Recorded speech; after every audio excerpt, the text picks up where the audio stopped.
अस्सलाम वालेकुम। आपको आज के प्रोग्राम में खुश आमदीद। आज पूरे मुल्क में यौम यकजहती कश्मीर मनाया जा रहा है। ये दिन पाकिस्तानियों के कश्मीरियों के साथ किए गए वादे और साथ खड़े होने के अज़्म के इआदे का दिन है। कश्मीरियों के लिए हमारी जो सियासी सफारती इखलाकी हिमायत इसलिए भी अहम है क्योंकि भारत ने 5 अगस्त 2019 के बाद इस मसले की नोयत को तब्दील करने की कोशिश की और उसके बाद से मकबूजा कश्मीर में भारतीय फौज की इंसानी हकूक़ की खिलाफ वर्जियां और लॉकडाउन के बाद एक महासरे की सी सूरत हाल रही है। ये अच्छी बात है कि पाकिस्तान की लीडरशिप, मीडिया, आवाम इस दिन कश्मीरियों को अपनी हिमायत का यकीन दिलाते हैं। इस सिलसिले में आज मरकजी तकरीब मुजफ्फराबाद में हुई जिसमें सदर पाकिस्तान और आर्मी चीफ ने भी शिरकत की। मुजफ्फराबाद में एक मॉन्यूमेंट बनाया गया है जो कश्मीरियों के लाजवाल जो इनकी जद्दोजहद है और कुर्बानियों का इस्तारा है। इस यादगार पर शोहदाए कश्मीर के नाम है। बानी पाकिस्तान कायद आज़म मोहम्मद अली जिन्नाह के कश्मीर के हवाले से फरमुदात और हुर्रियत रहनुमा सैयद अली शाह गिलानी के जुमले भी तहरीर हैं। ये यादगार पाकिस्तान और कश्मीर के हतमी इल्हाक को दोनों की मंजिल के तौर पर इसकी निशानदेही करती है। कश्मीर के हवाले से हमारी तरजीहात क्या होनी चाहिए, पाकिस्तान किस तरह से बेहतर तौर पर कश्मीरियों की सिफारती, सियासी और इखलाकी मदद कर सकता है, इस पर प्रोग्राम में बात होगी। वज़ीर-ए-आज़म पाकिस्तान इमरान खान दौरे पर हैं जहां कल चीनी सदर से उनकी बड़ी अहम मुलाकात है। इस मुलाकात को पाकिस्तान के चीन के साथ जो ताल्लुकात हैं, सीपैक मंसूबे, पाकिस्तान के मौशी चैलेंजेस और दुनिया की सियासत में होने वाली बड़ी तब्दीलियों के साथ जोड़ा जा रहा है। ये मुलाकात क्यों गैर मामूली और अहम है, इस पर भी प्रोग्राम में बात होगी। लेकिन मुल्क के अंदर होने वाली एक और गैर मामूली मुलाकात पर भी आज सबकी नजर रही। ये मुलाकात सियासी थी। साबिक सदर आसिफ अली जरदारी बिलावल भुट्टो के हमरा लीगी क़यादत से मिलने उनकी रिहाइश गाह मॉडल टाउन पहुंचे जहां शहबाज शरीफ, मरीम नवाज और हमजा शहबाज ने भी जोराने पर इनसे मुलाकात की। इस मुलाकात में उन्होंने सियासी सूरत-ए-हाल और हुकूमत मुखालिफ मार्च पर तबादला ख्याल किया।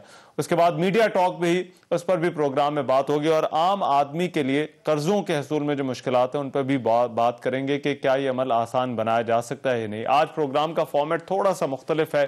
तीनों खबरों पर बात करने के लिए मुख्तलिफ मेहमान हमारे साथ होंगे।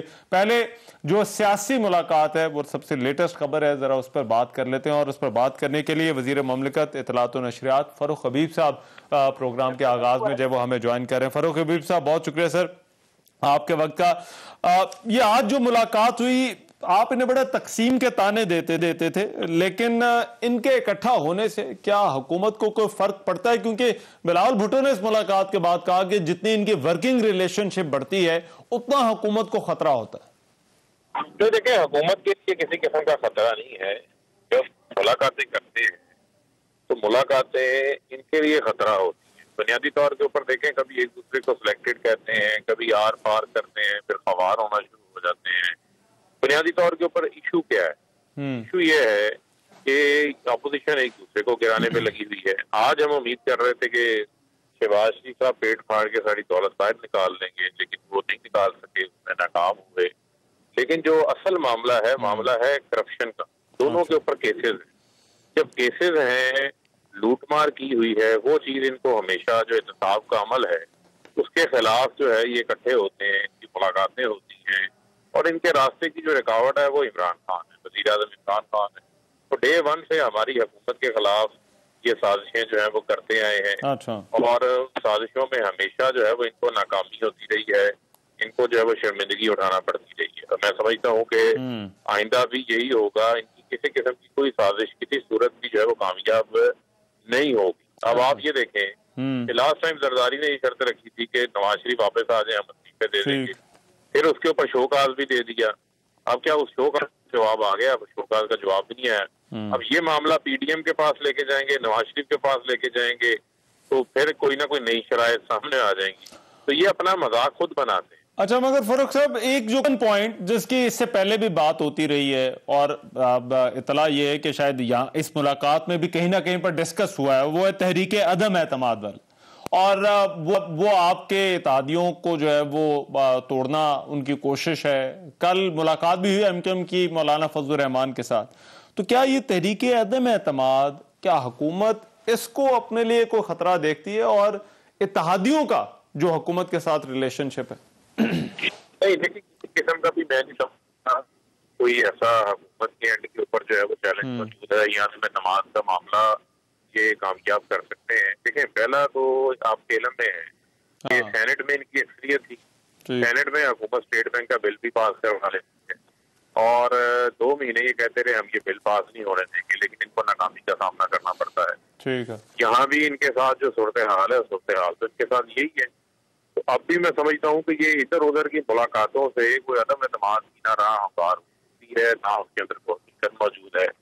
یہ اسی طریقے سے پرانی طرح اس کے اوپر جو ہے وہ کام کرتے رہیں گے. یہ جیلوں کا مال ہے, یہ مان کے اقتدار میں نہیں اب جا سکتے. اچھا, شہباز شریف جو ہے وہ اپوزیشن لیڈر ہیں, وہ آپ کے اتحادیوں کے حوالے سے جو بات ہوتی ہے, انہوں نے کہا کہ جی کہ ایسا الحاق پہلے بھی جدہ اور لندن میں ہو چکا ہے. انہوں نے موازنہ جو ہے وہ کرنے کی کوشش کی ہے. تو آپ کو لگتا ہے کہ یہ اپوزیشن جو ہے وہ آپ کے اپنے جو ممبران ہیں یا آپ کے اپنے اتحادیوں کو توڑ سکتے ہیں؟ نہیں, دیکھیں بات یہ ہے کہ اگر یہ ایسے اتحاد کی بات کرتے ہیں تو ایسے اتحاد بے شمار بار ہوئے ہیں, لیکن ان کا نتیجہ کیا نکلا؟ نتیجہ تو کوئی نہیں نکلا ان اتحادوں کا. انہوں نے پی ڈی ایم بنائی تھی, 11 جماعتیں اکٹھی کی تھی. جو پی ڈی ایم کا نشر ہوا وہ آپ کے سامنے ہے. ایک دوسرے کو جو آپ حال دیکھیں بلاول اور مریم ساتھ کھڑے تھے, وہ ایک دوسرے کو چند دن پہلے وعدے وعید لے رہے تھے کہ ہم نے ایک دوسرے سے لڑنا نہیں ہے. پھر ایک دوسرے کے پلے انہوں نے کوئی چیز نہیں چھوڑی جو تنقید ایک دوسرے کے اوپر انہوں نے کی. تو مجھے نہیں لگتا کہ ان کا یہ جو ملاقات ہے یہ کوئی نتیجہ خیز ہوگی. یا اس میں یہ صرف ایک آپٹکس کے لیے ہے ملاقاتیں, کہ پہلے بھی کرتے رہے آپ بھی کرتے رہے. اچھا, ہمیں اسے کسی قسم کا کوئی نہ کوئی خطرہ ہے نہ کوئی ہمیں فرق پڑتا ہے. آپ کو محرکات کیا لگتے ہیں اس ملاقات کے؟ لوٹ مار اور سے بچنا, اور تو کوئی ملاقات کا ان کے پاس میں نہیں سمجھتا کہ کسی قسم کا کوئی نتیجہ بھی جو ہے وہ موجود ہے یا کوئی وجہ موجود ہے. وہ یہی وجہ ہے کہ دیکھیں شہباز شریف کے کیسز منطقی انجام کو پہنچنے کو 7.5 ارب کا ٹی پی او کا کیس ہے. مقصود چپڑاسی کے اکاؤنٹ سے 4 ارب روپے نکلا ہوا ہے. رمضان شوگر کے جعلی اکاؤنٹس کا معاملہ ہے. اسی طریقے سے شہباز سرداری کے اوپر کیسز ہیں.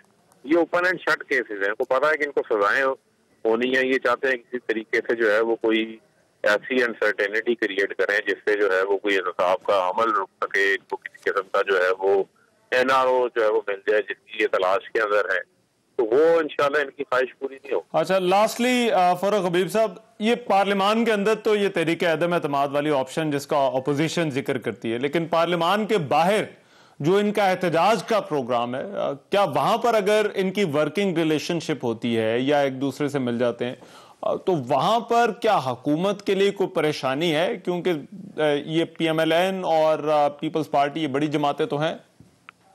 دیکھیں کسی پریشانی نہیں ہے. پہلے بھی 11 جماعتوں نے احتجاج کیا تھا نا. 11 جماعتوں نے احتجاج کیا, یہ اکٹھے ہوئے. اکٹھے ہونے کے بعد بھی جو ہے وہ کوئی کامیابی نہیں ہوئی. لاہور میں جو آخری کا مینار پاکستان کا جو پروگرام تھا وہ بری طرح سے جو ہے وہ ناکام ہو گیا تھا. تو اب بھی جو ہے وہ کسی قسم کا کوئی حکومت کے لیے کوئی خطرہ نہیں, کہ اپوزیشن ایک دوسرے کے لیے خطرہ ہے. ان کو یہ نہیں پتا کس نے کس کے ساتھ کس ٹائم کے اوپر ہاتھ کر جانا ہے. تو لہٰذا کو جو ہے وہ اعتماد نہیں ہے ایک دوسرے کے اوپر. اچھا, ٹھیک ہے. بہت شکریہ فاروق حبیب صاحب, ہمارے ساتھ پروگرام کے اس حصے میں موجود تھے. اور حکومت اس ملاقات کو کس طرح سے دیکھتی ہے, وفاقی وزیر اطلاعات و نشریات, وفاقی وزیر مملکت اطلاعات و نشریات بات کر رہے تھے فاروق حبیب صاحب. ایک بریک لے رہا ہوں, بریک کے بعد جب ہم واپس آئیں گے تو بات کریں گے. 2 بڑی اہم خبریں ہیں, ایک تو یوم یکجہتی کشمیر ہے اور دوسرا پھر وزیر اعظم کا دورہ چین اور جو کل ان کی ملاقات ہونی ہے چینی صدر کے ساتھ, وہ کتنی اہم ہے. اس پر بات کرنے کے لیے امتیاز گل صاحب اور جنرل ریٹائرڈ غلام مصطفیٰ ہمارے ساتھ موجود ہوں گے. اس بریک کے بعد واپس آ رہے ہیں.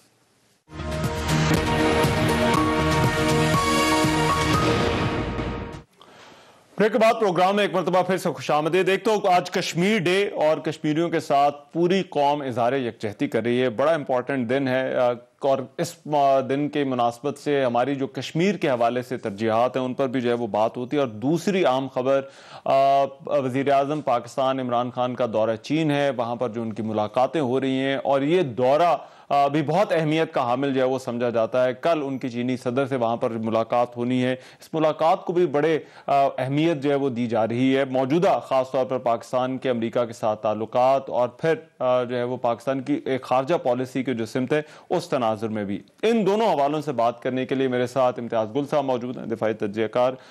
میرے ساتھ امتیاز گل صاحب موجود ہیں, تجزیہ کار ہیں, اور جنرل ریٹائرڈ غلام مصطفیٰ صاحب جو کہ دفاعی تجزیہ کار ہیں, وہ اس ڈیبیٹ میں جو ہے وہ ہمیں جوائن کریں. بہت شکریہ دونوں مہمانوں کا. امتیاز گل صاحب, میں آپ سے اس ڈیبیٹ کا آغاز کرنا چاہتا ہوں. میرے خیال ہے پہلے کشمیر کے حوالے سے جو ہے وہ بات کر لی جائے.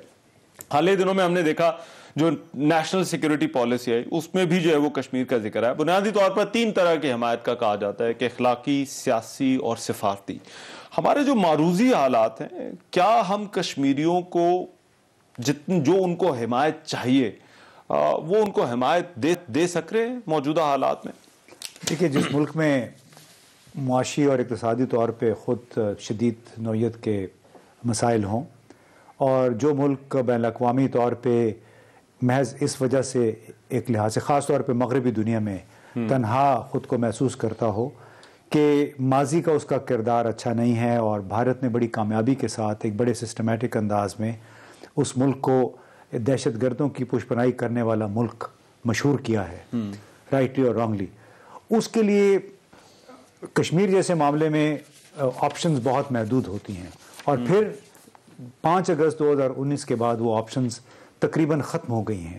کیونکہ کسی ایک ملک نے مودی سے مطالبہ نہیں کیا کہ آپ کشمیر کا خصوصی حیثیت جو تھی آرٹیکل 370 کے تحت وہ کیوں ختم کی اور اس کو ریورس کریں. تو اگر وہ ریورس کرنے کا نہیں کہہ رہے تو اس کا مطلب ہے کہ ان کے اپنے اقتصادی مفادات ہیں, ان کے پولیٹیکل مفادات ہیں, بھارت کے ساتھ جڑے ہوئے ہیں. اس کے مقابلے میں پاکستان کی سچ کوئی حیثیت نہیں ہے. لہٰذا بس پاکستان اللہ اللہ کرے ان کو کشمیریوں کی حمایت کا اعادہ کرتا رہے, اس سے نکلنا کچھ نہیں ہے. مگر بنیادی طور پہ جو 370 والی بات ہے, 35A والی بات ہے, بھارت اس کے بعد رکا نہیں ہے. آبادی کا تناسب وہاں پر بدلنے کی کوشش کی جا رہی ہے. آپ نے ٹھیک کہا کہ ممالک تو آواز نہیں اٹھا رہے اس طرح سے جس طرح سے ان کو اٹھانی چاہیے, لیکن اس کے ساتھ ساتھ کچھ قانونی آپشنز ہوتی ہیں, سفارتی آپشنز ہوتی ہیں. کیا آپ کو لگتا ہے کہ پاکستان کو جو ہے وہ اس طرف بھی جو ہے وہ دیکھنا چاہیے, کیونکہ کشمیر میں جو ظلم ہو رہا ہے, جو بھارتی فوج وہاں پر کر رہی ہے, یہ یقیناً وہ سوال ہے کہ جن کے حوالے سے بہت سارے ایسے لیگل پریسیڈنٹس بھی موجود ہیں جہاں پر جو ہے وہ کچھ جو اس طرح کی جو طاقتیں تھیں انہوں نے جو چھوٹے ممالک یا اس طرح کی جو ظلم کیے ان کو باقاعدہ طور پر جو ہے ان کو کٹہرے میں بھی لایا گیا. یہ صرف ان ملکوں کو کٹہرے میں لایا گیا جن کی کوئی حیثیت نہیں تھی. لیکن بھارت کو اگر کوئی یہ سمجھتا ہے کہ کوئی کٹہرے میں لائے گا, ٹھیک ہے, اس حوالے سے کافی احتجاج ہوا ہے, مذمتیں ہوئی ہیں وہاں پہ حقوق انسانی کی خلاف ورزیوں کی, جو ظلم کا بازار انہوں نے وہاں گرم کر رکھا ہے. لیکن یہ مختلف چیز ہے اس سے کہ بھارت نے اپنا قبضہ اس پہ مزید سخت کر دیا ہے, اس کو یونین کا حصہ بنا کے, اور عملاً تمام جو بڑی بین الاقوامی برادری ہے اس کی بالواسطہ طور پہ حمایت کر دی ہے. لہٰذا اس سے نکلنا کچھ نہیں ہے, کیونکہ اس کا تعلق جیو پولیٹیکل حالات سے ہے, اور جیو پولیٹیکل حالات میں بھارت اور امریکہ بالکل اس وقت یکجا ہیں, پارٹنرز بن گئے ہیں. اس پارٹنرشپ کا ایک سب سے بڑا نقصان کشمیریوں کو ہوگا, اور وہ یہ ہے کہ ان کے اوپر بھارت جس انداز میں تسلط قائم رکھنا چاہتا ہے وہ جاری رہے گا. اور جو آپ نے جغرافیہ کی بات کی, اس کی ڈیموگرافی کی, وہ بڑی باقاعدگی سے چل رہا ہے. ابھی دسمبر میں ایک وہاں پہ سمٹ ہوا تھا ریئل اسٹیٹ کا, ہاؤسنگ اور ان کی ہاؤسنگ منسٹری اس نے اور جموں کشمیر حکومت نے. مئی میں ایک اور سمٹ ہوگا, لوگوں کو انکریج کریں کہ آئیں آپ یہاں پہ زیادہ دکھائیں. اور ڈومیسائلز بھی جو ہے وہ وہاں پر بنا کر دیے جا رہے ہیں جو کہ کشمیری نہیں ہیں. جنرل غلام مصطفیٰ صاحب, یہ انڈین آرمی چیف کا جو کچھ دن پہلے بیان آیا جس پر گزشتہ روز ISPR کی طرف سے بھی جو ہے وہ جواب دیا گیا, بنیادی بات وہی ہے کہ بھارت کو ایسا لگتا ہے یہ شے ہے, اور اس بیان میں بھی یہی کہا گیا کہ انڈیا پوزیشن آف پاور کے اندر ہے. پھر بار بار جو ہے وہ فالس فلیگ آپریشنز کی دھمکیاں بھی جو ہے وہ بار بار جو ہے وہ دی جاتی ہیں.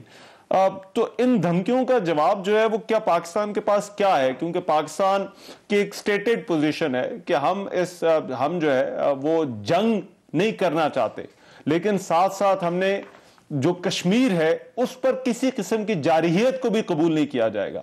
تو یہ پاکستان کے لیے ان دونوں چیزوں کے درمیان इन दोनों चीज़ों को साथ लेकर चलना कि कश्मीरियों पर भी जुल्म ना हो और फिर ये भारत को कम से कम इस तरह की शय ना हो, ये कैसे मुमकिन हो सकता है? देखिए, पहले तो अगर पाकिस्तान के अंदर एक यकसुई हो ना, पाकिस्तान का अपना एक बड़ा क्लियर नैरेटिव हो, तो बात आगे चल सकती है। और दूसरा, बिल्कुल सही है कि हम इकोनॉमिकली कमजोर हैं, और ये बिल्कुल सही है कि इंडिया इस वक्त the blue eyed boy in the west, बिल्कुल सब सही है चीजें। ये बिल्कुल सही है कि जंग मसाइल का हल नहीं है, लेकिन देखिए, जब तक जंग को, war is diplomacy by other means, आप अगर जंग को टेबल से हटा देंगे और वो नेगोशिएशन में कहीं इन द बैकड्रॉप में भी कहीं में नहीं होगा आपके, तो आप क्या चीज है जो मजबूर कर सकती? बेसिकली तो पाकिस्तान के डिप्लोमेटिक, पॉलिटिकल और all those measures that Pakistan को टेक, लॉ फेयर में, उसमें अब मकसद तो ये होना चाहिए था कि भारत को मजबूर कर दिया जाए कि भारत कश्मीरियों की बात सुने और कश्मीरियों को उनका हक खुदराती दे, उनका जो उनका हक है। हमने इसमें से क्या काम किया है जिसपे हम ये कह सकें कि पाकिस्तान ही कर सकता है? भारत इस वक्त इस पोजीशन में है जो हमें वो चैलेंज कर रहा है, जिसमें उनका आर्मी चीफ एक दफा नहीं, उससे पहले द लेट बिपिन रावत, वो भी बार बार इस बात का इजहार कर रहे थे। वो तो कह रहे थे टू फ्रंट वॉर के लिए इंडिया तैयार है, एंड वी विल डू क्या कहते हैं, justice to whatever their interests are. Is Pakistan doing something that is sufficient enough to force anybody? आपकी बात कौन सुनेगा? सुन कौन रहा है आपकी बात? हमारे देखिए, आज भी हम बात कर रहे हैं, बड़ी सेंसिबल बातें हो रही हैं, हमारी बातें पाकिस्तान के अंदर रहती है, बाहर तो हमारी बात सुनता कोई नहीं है। हमारे मीडिया की रीच बाहर नहीं है। हमारे जो ओवरऑल डिप्लोमेटिक कोर का जो काम होना चाहिए था, देखिए, हर चीज के लिए आपको बंदूक तो नहीं चाहिए ना। मैं अगले दिन भी किसी से पूछ रहा था, मैंने कहा ये बताइए कि कितने लोगों ने जाके कोलंबिया यूनिवर्सिटी में या हार्वर्ड यूनिवर्सिटी में उनके डिबेटिंग जो सिस्टम्स हैं, या उनके जो जिस तरीके से वहां बात किए जाके, कितने पेपर्स लिख के उनको भिजवाए गए हैं, क्या हो रहा है ये, and come back to England, वहां पे आपने क्या किया है? अगर आप इंसानी हकूक का ही आपने प्रचार करना है, तो इंसानी हकूक की जितनी इस वक्त बेहरमती हो रही है भारत में, कश्मीर में, और इससे ज्यादा क्या होगा? पाकिस्तान वो भी चीज उठा नहीं सकता। देखिए, वन ऑफ होता है हमारा, आज तकरीर कर दी, प्राइम मिनिस्टर बड़ी चीज स्पीच करते हैं, उसके बाद हम सारे सो जाते हैं, हम फिर इंतजार करते हैं 5 फरवरी आएगा, फिर हम बात करेंगे। ये आप आज अगर बैठ जाए ना रहमान, ऐसा तो नहीं है कि भारत इस जंग की धमकी को, क्योंकि दुनिया का एक बहुत बड़ा कंसर्न है कि कश्मीर को लेकर कि पाकिस्तान और भारत के दरमियान जंग ना हो जाए, तो कि भारत इस जंग की धमकी को अपने फायदे के लिए तो इस्तेमाल नहीं करता? डेफिनेटली करता है। वहां पर जो सियासी माहौल है वो अपने फायदे के लिए इस्तेमाल कर रहा है। वो तो जिस तरह भी इम्तियाज भी कह रहे थे, उनका मकसद बड़ा वाज़ेह है, and they are going about it very methodically.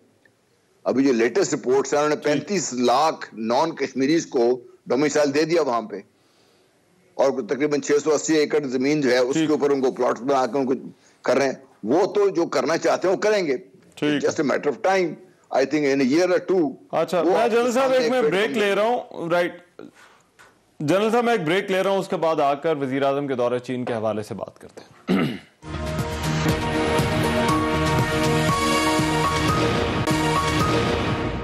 Break के बाद प्रोग्राम में एक मरतबा फिर से खुशामदीद। वजीर आजम का दौरा चीन, इम्तियाज साहब, ये वहां पर जाने का एक बड़ा मकसद इस वक्त पाकिस्तान के जो मौशी हालात हैं उनके साथ भी जुड़ा हुआ है। चीनी इन्वेस्टमेंट की जो है वो यहाँ पर लाने की बात हो रही है। वजीर खजाना ने कहा कि हमारा जो स्टेटेड ऑब्जेक्टिव है वहां पर जाना, वो चीनी सरमायाकारों को यहाँ पर लेकर आना है। आ सकती है कंसिडरिंग पाकिस्तान और चीन के जो ताल्लुकात हैं? देखिए, 2015 से अब तक कुछ 27-28 अरब डॉलर सरमायाकारी हुई है पाकिस्तान में, चीन ने की है। अब सवाल ये कि पाकिस्तान ने जवाब में क्या किया? यहाँ का जो ब्यूरोक्रेटिक हमारा निज़ाम है, जो हमारी कोताअंदेशियाँ हैं, जो हमारी नालायकियाँ हैं, जो हमारा निज़ाम जिस अंदाज में चाइना के ख़िलाफ़ इस्तेमाल हो रहा है, प्रो वेस्ट है, उसका किस हद तक हमने मदावा किया है? असल मसला वहाँ पे आ रहा है कि जितने भी यहाँ पे इन्वेस्टमेंट हुई उसके नतीजे में आज भी पाकिस्तान की हुकूमत ने चीनी कंपनियों को कई 100 अरब रुपए वापस करने हैं, उन मंसूबों के लिए 9 मंसूबों के लिए जो मुकम्मल हो चुके हैं। तो बहुत सारी बदगुमानियां पैदा हुई हैं गुज़िश्ता 1.5-2 बरसों के दौरान, क्योंकि यहाँ का सिस्टम जो है उनको पुश बैक कर रहा था। अभी जो दौरा है इस लिहाज से अहम है, जो हमें भी बीजिंग से भी सिग्नल मिला है कि शायद कोई दरमियानी रास्ता हो सकता है, हम ये अपनी वो करवा के मिन्नतें वगैरह करके तो सदर शी जिनपिंग को इस बात पे आमादा करें कि हमारे कुछ कर्जे जो हमने इनको पेमेंट्स करनी है वो माफ करें और अब आगे चलें, उसके बाद ही नई इंडस्ट्री के यहाँ पे आने का इम्कान रोशन होगा, ट्रस्ट हो सकता है। मगर जनरल गुलाम असवा साहब, वजीर आजम की और हमारी जो नेशनल सिक्योरिटी पॉलिसी है उसमें भी स्टेटमेंट आई कि हम किसी ब्लॉक का हिस्सा नहीं बनेंगे। अब वजीर आजम की वहाँ पर सरमाई ओलंपिक्स की तकरीब में शिरकत, वहाँ पर मौजूदगी, मुलाकातें कुछ आलमी रहनुमाओं से, फिर उसका पीछे थोड़ा सा चले जाएं तो हमारे जो IMF के साथ मामला है और अमेरिका के साथ भी जो हमारे इश्यूज हैं वो हमने अभी देखा कि पैसे तो IMF से जो है वो हमें लेने पड़े। क्या हमारे मारूजी हालात ऐसे हैं कि हम जो है वो किसी भी ब्लॉक का हिस्सा ना बने और अपनी खारजा पॉलिसी भी जो है वो इसी तरह से चला सके? खारजा पॉलिसी क्या होगी आपकी? देखिए, अगर हम अपने आप को अभी we are still kidding ourselves कि we are firmly placed in a bloc. बाकी जो हम कर रहे हैं कि उस ब्लॉक में रह के दूसरे ब्लॉक के साथ थोड़ी बहुत राव रस्म रखना चाहते हैं, बात करना चाहते हैं कि भी हमारा भी ख्याल रखें, इससे ज्यादा तो पाकिस्तान के पास ऑप्शन है ही कोई नहीं। आप कैसे बैलेंस आउट कर सकते हैं? और बैलेंस आउट करने की वजह क्या है? आप ये बताइए कि आज understandably America is a super power, understandably वो अगले 10, 20, 30 साल तक सुपर पावर रहेगी। अगर सुपर पावर ना भी रहे सोल तो वो still be the great power, उससे आप बिगाड़ तो सकते नहीं है, नंबर 1। लेकिन इशू ये नहीं है, इशू ये है कि it's all depends on what America wants, क्योंकि पाकिस्तान के पास कुछ जो ट्रेड ऑफ्स हैं टू कीप बैलेंस वो नहीं है पाकिस्तान के पास कोई भी। और पाकिस्तान की मजबूरी है कि America is still our biggest trading partner, हम उससे हट भी नहीं सकते। तो Pakistan actually is caught between the, क्या कहते हैं ना, रॉक एंड हार्ड प्लेस। अब आज की जो भी आज आपने सुना होगा, मैं कहा जो चाइनीज प्रेसिडेंट की और रशियन प्रेसिडेंट का जो कम्युनिके आया है बाद में, that is very very clear जी कि वो क्या सोच रहे हैं, किधर जा रहे हैं वो लोग, where do they expect Pakistan to be, मतलब विदाउट हैविंग नेम्ड पाकिस्तान। हालांकि पाकिस्तान का यूक्रेन से या नेटो से पाकिस्तान का कोई लेना देना एज ऑफ नाउ नजर नहीं आता आपको, लेकिन आप देखिए कि Pakistan is actually being sucked into A conflict जो इज मल्टीलेयर्ड, इकोनॉमिक भी है, स्ट्रेटेजिक भी है और पॉलिटिकल डिप्लोमेटिक भी है। तो पाकिस्तान इन सब में फंस के अपने आप को निकालना भी पाकिस्तान के लिए मुश्किल है और पाकिस्तान छोड़ भी नहीं सकता। बट हैविंग सेड दैट, देखिए तो इसका मतलब आगे बड़ी मुश्किल है, but there comes a time when you have to take very clear decisions. Ambivalence Pakistan को नुकसान पहले ही पहुंचा चुकी है, अब फिर पहुंचाएगी आपको। वहां पर होते हुए इंफॉर्मेशन मिनिस्टर फवाद चौधरी का कहना है कि चीन और अमेरिका के दरमियान ताल्लुकात को बेहतर करने के लिए हम किरदार अदा कर सकते हैं। क्या ऐसा कोई रोल हो सकता है? जनरल साहब की तो टेक है कि ये बड़ा मुश्किल काम है, जो हमने कहा है कि हम ये करेंगे या हमारी पॉलिसी है। देखिए, अपनी हैसियत के मुताबिक बात करनी चाहिए। 1971 में ठीक है हमने एक पुल का किरदार अदा किया, लेकिन अभी तो सवाल ये होगा कि क्या अमेरिका भी चाहता है हमारा किरदार कि नहीं। हमें अपनी हैसियत के मुताबिक बात करनी चाहिए। राइट, बहुत शुक्रिया। इम्तियाज गुल हमारे साथ मौजूद थे, जनरल रिटायर्ड गुलाम असवा साहब। बहरहाल पाकिस्तान की वज़ीर आज़म का ये दौरा जो है वो बहुत अहम है और इस दौरे के बाद ही कोई सूरत हाल वाज़ेह होगी, लेकिन पाकिस्तान की खारजा पॉलिसी के लिए आगे भी बहुत सारे चैलेंजेस हैं। एक ब्रेक ले रहे हैं, ब्रेक के बाद वापस आ रहे हैं।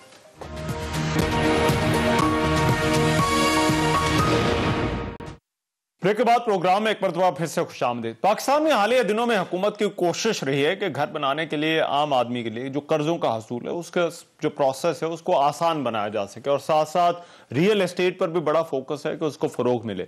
इसके लिए जो सबसे बड़ा जरिया है वो कर्जे हो सकते हैं, जो लोन मिलते हैं, लेकिन कर्जों के हसूल के हवाले से पाकिस्तान में जो माहौल है वो कुछ ज्यादा साजगार नहीं रहा। कर्जों के हसूल के मामले को लेकर जो हमारे कमर्शियल बैंक्स हैं वो उनसे बहुत सारे सवालात हैं, वो झिझकते हैं। आम आदमी के लिए डॉक्यूमेंटेशन का अमल जो है वो भी बड़ा मुश्किल है और अगर डॉक्यूमेंटेशन हो भी जाए तो उसके बावजूद भी कर्ज लेना जो है वो इतना आसान नहीं होता जितना उसे बनाने की कोशिश जो है वो की जा रही है। ऐसा क्यों है?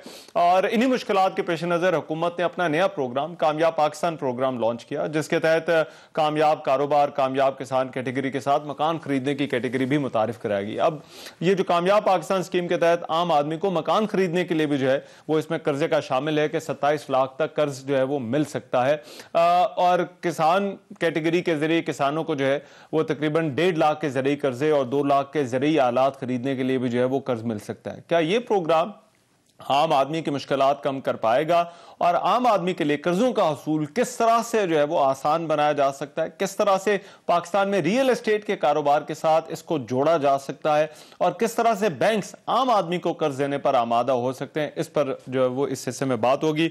मुझे ज्वाइन कर रहे हैं अखुवत फाउंडेशन के बानी और सरबराह डॉक्टर अमजद साकिब साहब मेरे साथ मौजूद हैं इस इशू पर बात करने के लिए। बहुत शुक्रिया अमजद साकिब साहब। अमजद साकिब साहब, एक तो ये कामयाब पाकिस्तान प्रोग्राम जिसका मैंने हवाला दिया, हुकूमत इसे अपना फ्लैगशिप प्रोजेक्ट जो है वो कह रही है और हुकूमत भी जो है वो इसके साथ जो है वो इन्वॉल्व है, लेकिन कर्ज हासिल करने के लिए आम आदमी को जो पाकिस्तान जिस तबके को चाहिए उसे मुश्किलात का जो है वो सामना है।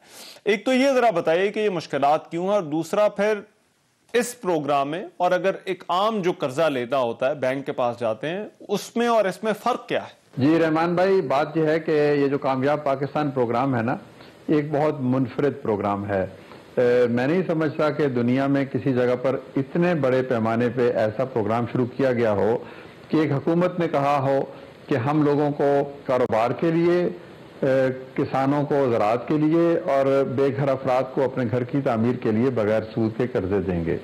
तो इस हवाले से ये एक गैर मामूली काविश है शौकत तरीन साहब की, और फिर प्राइम मिनिस्टर ने जो उनको ये विजन अपना दिया, इस हवाले से ये इस हुकूमत की तरफ से एक बड़ी मुनफरद और एक अच्छी कोशिश है। फाइनेंस मिनिस्टर कहते हैं जी हम 1400 अरब रुपयों के कर्जे देना चाहते हैं बगैर सूद के अगले 3-4 सालों में।